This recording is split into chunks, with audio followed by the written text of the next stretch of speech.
호세아 8장 11절에서부터 14절까지입니다. 우상의 본질과 의미. 지난 시간 배운 호세아서 8장 전반부에서는 하나님 백성들의 우상이라는 제목으로 말씀을 공부했습니다. 이스라엘 백성들이 우상을 섬겼던 가장 본질적인 이유는 그들이 하나님을 진정으로 사랑하고 있지 않았기 때문입니다. 이스라엘 백성들은 하나님을 사랑하지 않았고 그들의 마음속에는 하나님이 없었습니다. 그래서 그들은 스스로 우상을 만들어내고 자신들이 만들어낸 거짓 우상을 섬기는 잘못을 저질렀던 것입니다. 지난 시간에 이어서 오늘 본문의 말씀도 이스라엘 민족의 우상 숭배에 대한 경고의 말씀이 계속 등장하고 있습니다. 그런데 우리가 오늘 본문의 말씀에서 주목해서 볼 것은 하나님이 지적하신 우상 숭배의 죄가 우리가 생각하는 것과 그 성격이 많이 다르다는 것에 있습니다. 우상 숭배라고 이야기하면 우리는 일반적으로 나무나 돌 혹은 금이나 은으로 우상의 형상을 만들어 놓고 그것을 섬기는 것이 우상 숭배라고 알고 있습니다. 물론 어떤 재료를 가지고 눈에 보이는 형상을 만들어 그것을 신이라고 여기며 섬기는 것이 우상 숭배의 가장 보편적인 모습이라고 할 수 있습니다. 그리고 실제로 이스라엘 민족은 이러한 우상 숭배의 죄에 깊이 빠져 있었습니다. 돌과 나무로 거짓된 신의 모양을 만들었고 금과 은으로 바알과 아세라와 같은 이방 민족이 섬기는 신의 형상을 만들어 그것을 숭배했습니다. 이처럼 인간의 손으로 만들어진 거짓된 신을 섬겼던 것이 이스라엘 민족이 저지른 우상 숭배의 전형적인 모습이었습니다. 그런데 오늘 본문에서 살펴보게 될 우상 숭배의 죄는 이러한 눈에 보이는 우상 외에 또 다른 우상, 눈에 보이지 않는 우상에 대한 것입니다. 사실 눈에 보이는 우상을 숭배하게 된 원인에는 눈에 보이지 않는 그 무언가가 우상이 되어 살아계신 하나님을 향해야 할 마음을 빼앗겼기 때문에 그런 것입니다. 이스라엘 민족에게 있어서 그들의 마음을 빼앗은 가장 큰 우상, 눈에 보이지 않는 우상이 무엇이었습니까? 그것은 바로 자기 자신이었습니다.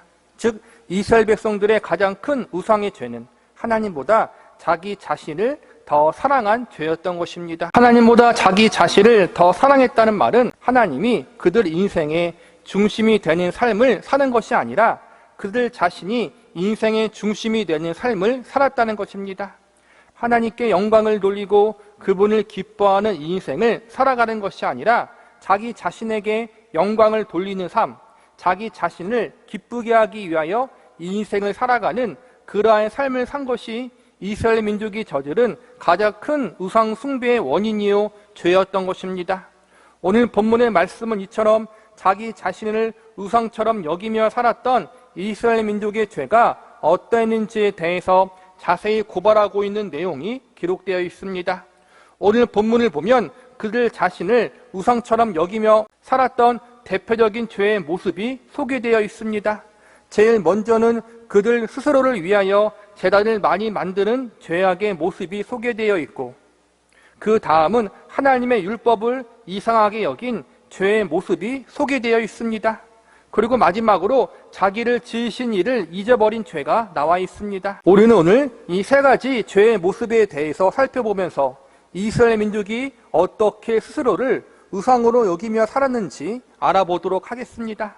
그리고 이들의 이러한 모습을 통해서 우상 숭배의 본질이 무엇이며 오늘날 저와 여러분이 조심해야 할 부분이 무엇인지에 대해서 살펴보는 시간을 가져보도록 하겠습니다. 첫 번째로 스스로를 위하여 제단을 많이 만드는 죄의 모습에 대해서 살펴보도록 하겠습니다. 본문 11절을 보시기 바랍니다. 에브라임은 죄를 위하여 제단을 많이 만들었더니 그 제단이 그에게 범죄하게 하는 것이 되었도다. 하나님은 율법을 통하여 성전에 가서 제사를 지내야 한다고 명령하셨습니다. 그래서 원칙적으로 모든 이스라엘 백성들은 하나님께 제사를 드리기 위해서 예루살렘 성전에 가야 했습니다. 그런데 솔로몬 왕이 죽은 후 나라가 남과 북으로 갈라지게 되었고 북쪽 이스라엘 사람들은 남쪽 예루살렘에 가지 않고 자신들의 마음대로 다른 곳에 제단을 세웠습니다. 정치적으로 볼 때 남쪽으로 사람들이 자꾸 가면 북쪽의 민심이 나빠질 것을 고려한 것이고 경제적으로 볼 때에는 가까운 곳에 제단을 만드는 것이 시간과 비용을 줄이는데 효과적이었습니다. 그래서 그들은 여러 곳에 제단을 만들기 시작했습니다. 정치적인 이유와 편리함이 원인이 되어 하나님 보시기에 잘못된 제단을 만든 것입니다. 이것은 하나님의 허락도 없었고 하나님의 말씀에도 어긋난 행동이었습니다. 결국 제단을 만드는 것은 하나님 중심적인 이유가 아니라 인간 중심적인 이유가 자리 잡고 있었던 것입니다. 하나님의 말씀이 있었음에도 불구하고 그것이 자신들의 생각과 마음에 맞지 않으면 지키지 않고 그들의 편의에 맞게 변질시키고 타협하고 합리화하는 자기 중심적인 죄, 하나님의 말씀이라도 결국 나에게 맞추어야 한다는 교만한 마음이 그 중심에 있었던 것입니다. 많은 제단을 쌓고 하나님께 많은 제사를 올리는 것이 중요한 것이 아니라 하나를 하더라도 하나님 방법대로, 하나님의 뜻대로, 하나님의 원리대로 하나님께 제사를 올려드리는 것이 중요합니다. 그러나 북이스라엘 사람들은 자신들의 생각과 마음대로 하나님을 예배하는 제단을 여러 곳에 두고 그것이 하나님을 잘 섬기는 것이라고 스스로 타협하고 합리화를 해버렸습니다. 그리고 그 속을 들여다보면 자신들의 편의대로, 자신들이 하기 좋을 대로 하나님을 섬기기 위해서 이렇게 만드는 것인데 말로는 다 하나님을 위해서라고 자기 합리화를 시켜버립니다. 제단이란 하나님께 제사를 지내는 곳으로 오늘날로 말하자면 하나님을 예배하는 장소입니다. 하나님을 예배한다는 것은 하나님께 우리의 삶의 모든 것을 바치고 올려드리는 신앙적 행위입니다. 하나님을 예배할 때 우리의 감사와 찬양, 우리의 신앙 고백을 하나님 앞에 올려드립니다. 이러한 예배의 중심에는 언제나 하나님이 있어야 합니다. 그런데 북이스라엘 사람들은 가장 하나님 중심적이어야 할 예배를 정치적인 이유, 편리함의 이유로 말미암아 인간 중심의 예배로 바꾸어 버립니다. 하나님을 경배하고 그분을 찬양하는 예배조차도 인간 중심적으로 바꾸어 버렸다는 것은 결국 신앙생활의 이유와 목적이 하나님을 사랑하고 그분을 섬기는 것이 아니라 하나님으로부터 무언가 얻어내기 위한 목적으로 변질되었다는 것을 보여주는 가장 좋은 예입니다. 오늘날 우리도 이러한 실수를 할 때가 있습니다.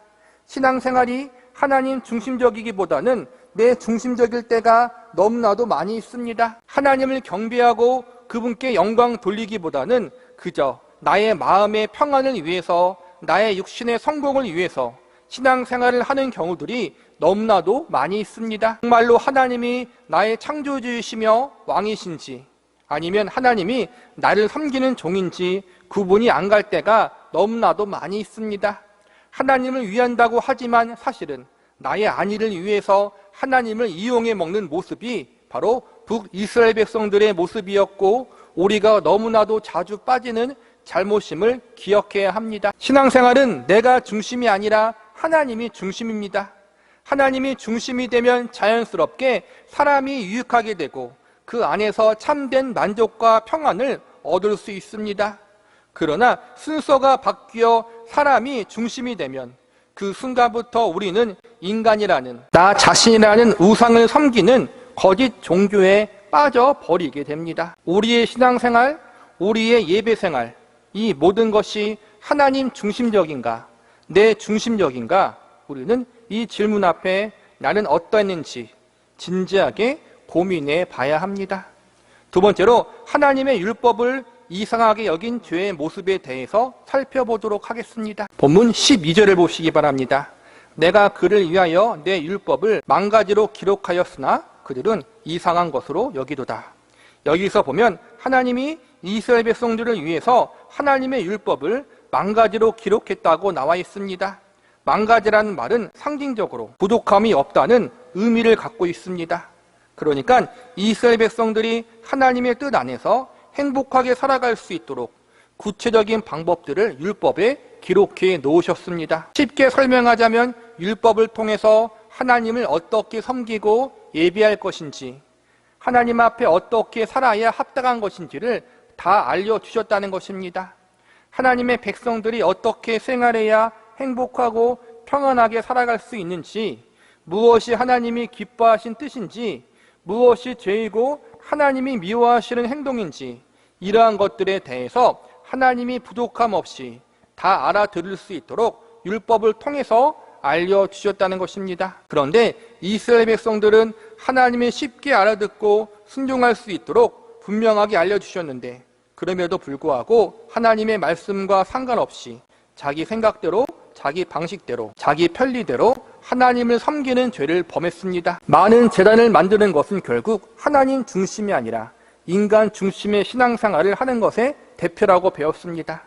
우리가 인간 중심의 신앙생활에서 벗어나 하나님 중심적인 신앙생활을 하기 위해서는 제일 먼저 하나님 말씀의 법에 대한 올바른 이해와 순종이 필요합니다.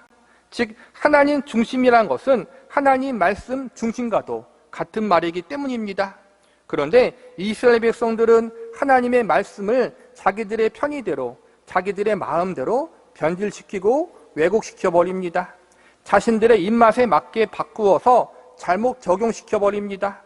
아주 구체적으로 어떻게 살아야 하나님이 기뻐하시는 것인지, 어떻게 행동하고 어떻게 마음을 먹고 살아야 하나님께 영광이 되는 것인지, 하나님의 백성으로서 합당한 것인지를 하나님 말씀을 통해 다 기록해 놓으셨는데 이미 알려주신 말씀을 외면하고 스스로의 기준, 스스로의 보기 좋은 대로 인생을 살아가는 죄를 범했다는 것입니다. 하나님의 말씀이 기준이 되지 않고 스스로가 기준이 되어서 인생을 제 멋대로 살았다는 것입니다.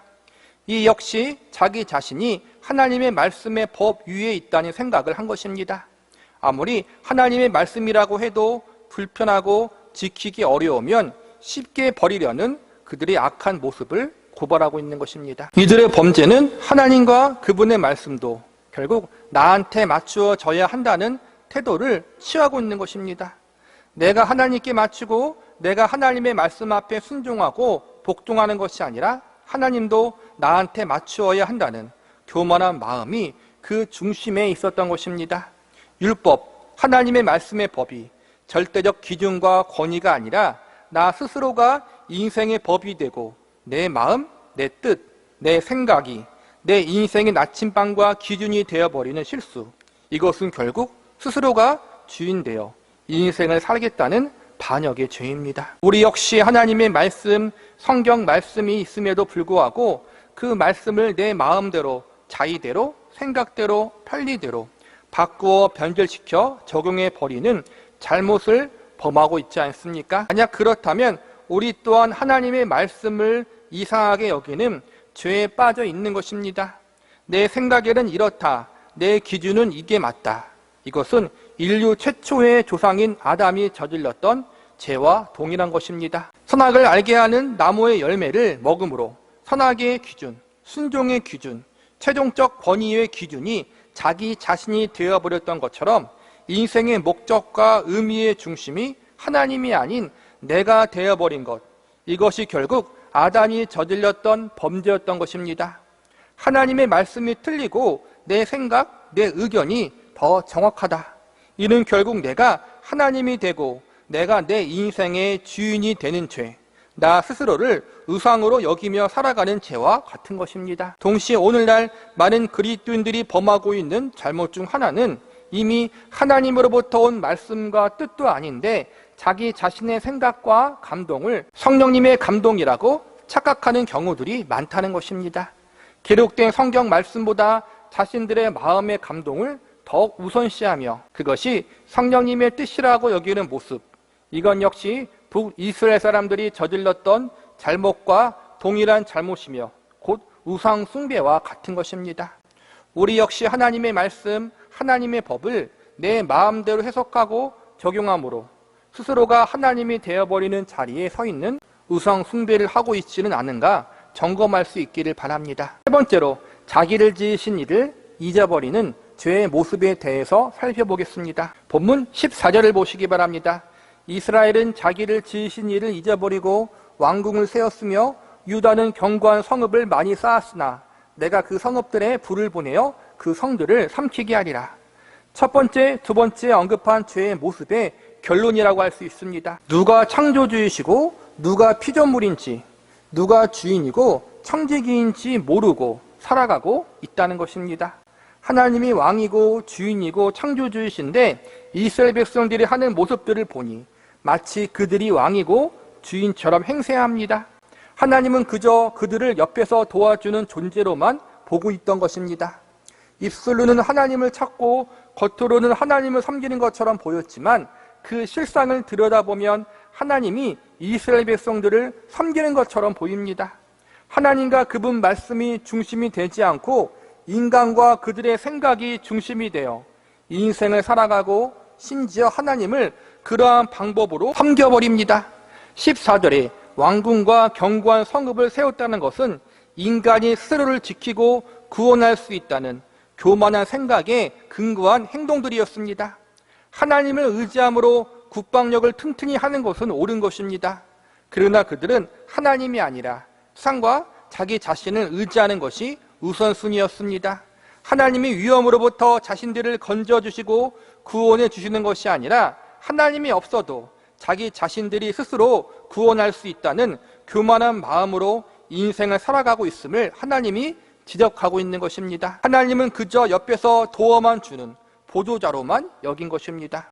결국 자신들의 인생의 주인, 운명의 주인은 자기 자신들이라는 것을 보여주고 있는 것입니다.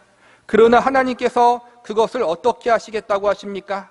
불을 보내어 그 성들을 삼키겠다고 하십니다. 사람이 스스로가 주인되어 개척하고 만든 모든 결과물들은 하나님께서 삼켜버리고 무너뜨려 버리신다는 것입니다.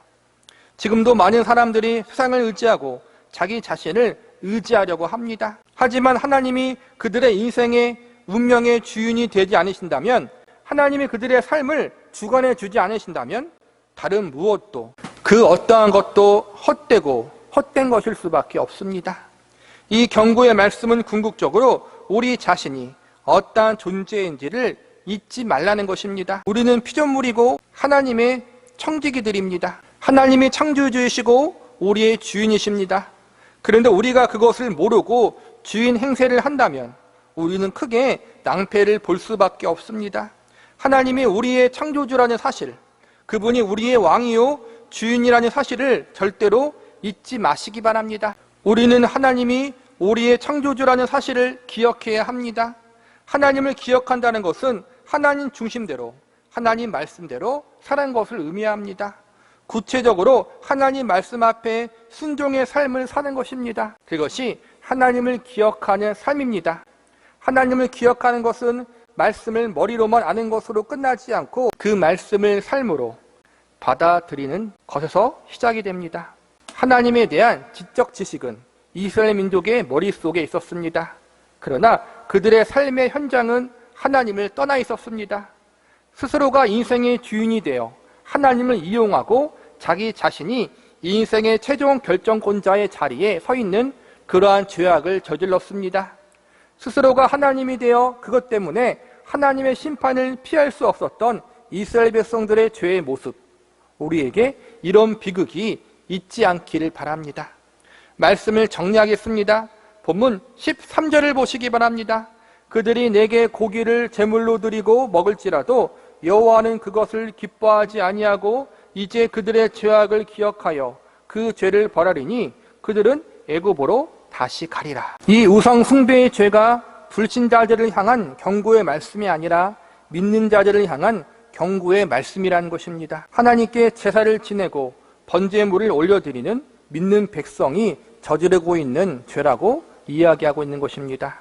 하나님 앞에 종교적인 행사와 의식은 다 지키고 있지만 그들의 삶의 형태는 하나님이 왕이 아니라 자기 자신이 왕이 되고 주인이 되어 제 멋대로 살아가고 있음을 지적하고 있는 것입니다. 그래서 그들의 종교적인 열심, 헌신을 하나님은 기뻐하지 않으시고 오히려 가증스럽게 여기십니다. 하나님의 은혜 가운데 애굽의 노예에서 구원해 주셨습니다. 애굽의 노예에서 구원해 주셨다는 것은 죄의 노예된 상태에서 건져 주셨다는 것입니다. 그런데 그들은 다시 애굽으로 돌아가려고 합니다. 다시 죄의 노예로 돌아가려고 한다는 것입니다. 자기 자신이 인생의 중심이 되고 스스로가 주인이 되는 삶을 살면 행복할 줄 알았는데, 그것이 자유라고 생각했는데 그 결과는 애굽의 노예였던 상태처럼 비참하고 처참합니다.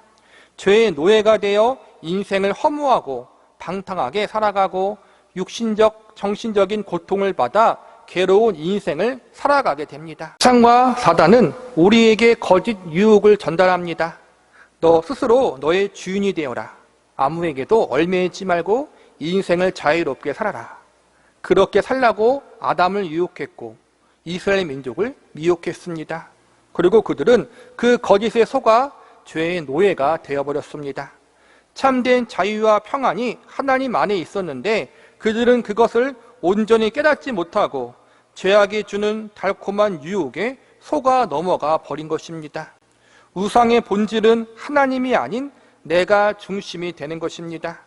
불신자들만의 이야기가 아닙니다. 믿는 자들도 이러한 실수를 할 때가 많이 있습니다. 하나님을 믿기는 믿지만 정작 그들의 삶 속에 하나님은 나를 도와주는 분, 내 인생의 보조자쯤으로 여기며 그 이상을 넘어가지 못합니다. 하나님이 나의 구원자요 주인이시며 나의 삶의 이유와 목적이 되어야 하는데 입술로는 그것을 동의하면서도 삶의 현장에서는 그저 나의 필요를 채워주시는 분으로만 여기고 있는 것이 우리의 현 주소입니다.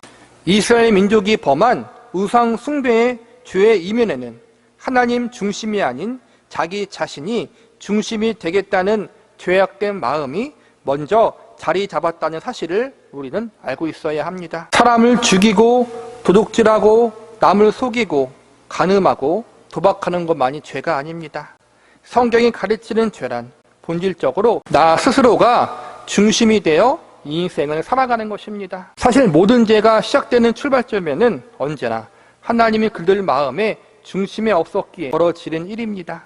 그리고 우상 숭배란 결국 내가 주인이고 내가 주관자인 삶을 살아가는 것입니다. 자신들의 마음대로 살면 자유로워질 것이라고 생각했지만 결국 그것이 자신들을 올마매고 죄의 종이 되게 만들어 버립니다. 하나님을 떠나면 더 자유로워질 것 같고 내 마음 내키는 대로 살면 더 마음 편하게 잘 살 것 같은데 하나님을 떠난 사람들의 모습이 어떻습니까? 처음에는 좋아 보여도 마지막의 결국을 보면 모두 나중 형편이 더 어렵고 힘들어지는 것을 볼 수 있습니다. 우리는 하나님 안에 있을 때 비로소 자유로울 수가 있는 것입니다. 왜냐하면 하나님이야말로 우리에게 진정한 자유를 주시는 분이기 때문입니다. 본문 9절의 말씀을 보시기 바랍니다. 그들이 홀로 떨어진 들날기처럼 아수르로 갔고 에브라임이 값주고 사랑하는 자제를 얻었도다. 중동 지방에서 사는 들나귀의 특징은 외로움을 많이 느끼고 고독을 견디지 못한다고 합니다. 그래서 혼자 있을 때는 얼굴도 모르는 사람이 와서 오라고 하면 아무런 경계심 없이 그냥 따라간다고 합니다. 심지어 도둑이 와도 아무런 경계심 없이 잘 따라간다고 합니다. 그런데 지금 이스라엘 백성들의 처지가 이렇게 혼자 있는 들나귀와 같다는 것입니다. 마치 남자들이 돈을 지불하고 사창가에 가서 일시적인 쾌락을 얻는 것처럼, 마치 고멜이 이 남자 저 남자를 찾아다니면서 방황하는 것처럼 이스라엘도 하나님을 떠나 그렇게 하고 있다는 것입니다. 그러다 고멜이 바람나서 나간 후 결국 버림받고 종으로 팔려 나가는 것처럼 이스라엘 백성들도 그렇게 될 것입니다. 이 모든 것의 시작과 출발점이 내가 중심이 될 때 시작되는 것입니다. 우상 숭배에 대한 다양한 가르침과 정의들이 있습니다. 보편적으로 우리는 하나님 외에 다른 신을 섬기는 것을 우상이라고 생각합니다. 부처를 섬기고 알라신을 섬기고 바다와 산과 하늘의 신을 섬기는 것, 이것을 우상이라고 생각합니다. 한 발 더 나아가 하나님을 섬기지만 하나님보다 더 사랑하는 것이 있다면, 또한 하나님을 사랑하는 데 있어서 방해가 되는 것이 있다면 그것이 우상이라고 생각을 합니다. 이 모든 것이 다 맞는 말입니다. 그러나 이러한 자리에 가는 가장 근본적 원인은 바로 내가 스스로 주인이 되고 내 인생의 주권자가 될 때 이루어지는 것입니다.